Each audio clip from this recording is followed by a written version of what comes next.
Good morning, John. It's Friday. On Wednesday, I asked Twitter to pick between 3 different video topics, and boy, were there a lot of people who didn't want to hear about any of them. But one of the tweets that got the most likes was this one.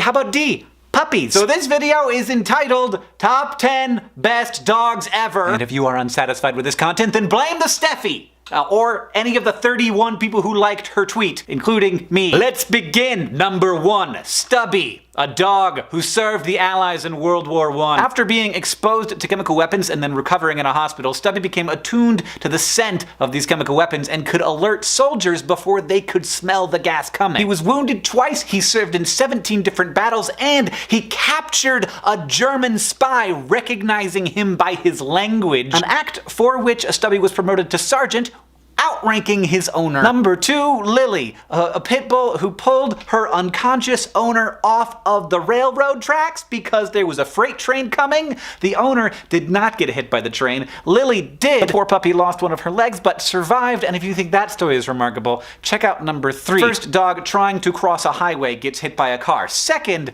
another dog, this hero dog, drags the dog that has been hit by the car off of the road, like wanders out into the interstate, pulls the dog off. I'm not showing you the video because it's pretty graphic and terrifying, but I don't know, like, why is this dog doing this? It's, I guess just because I'm supposed to cry today? Speaking of dogs rescuing people, and there are so many wonderful stories of dogs rescuing people, we have this cat, who is clearly a cat, but is nonetheless a very good dog. Number 5. In the 1950s, some Russian scientists went out onto the streets of Moscow to collect stray dogs, thinking, these dogs, they're obviously used to extreme circumstances. They tested and trained these dogs, and one of them, Laika, was sent into space and became the first animal ever to orbit Earth. Also, the first animal ever to die in orbit around the Earth.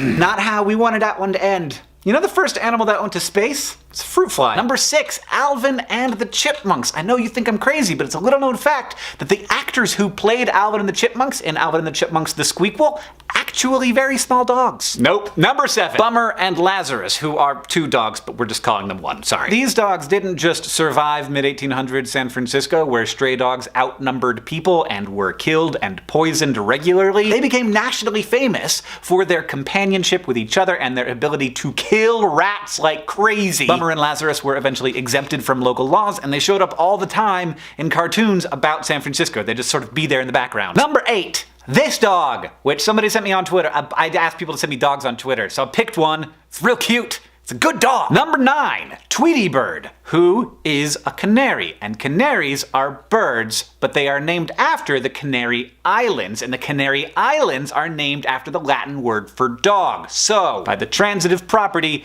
Tweety Bird is a dog. Boom! Number 10, my dog, Lemon, who passed away this year. And as we all know, the best dog is your dog. And there's nothing wrong with that. Hey, I understand why a lot of people wanted me to talk about puppies today. It seems like we're in a much more tense moment than we were a couple of years ago, and it does seem like that's gonna get worse before it gets better. We're being asked to pay attention to a lot of different big things all at the same time. And the way that we're fed content about what's going on in the world right now is inefficient, and it's overwhelming, and it's manipulative. Too frequently now, the people who are tasked with trying to inform the public are trying to win rather than trying to inform. And that is something that I'm getting super sick of. But there are still good dogs, and there are still good people. And in the coming years, we can't choose between taking care of ourselves and taking care of our world's problems. We have to do both of those things. John, I'll see you on Tuesday.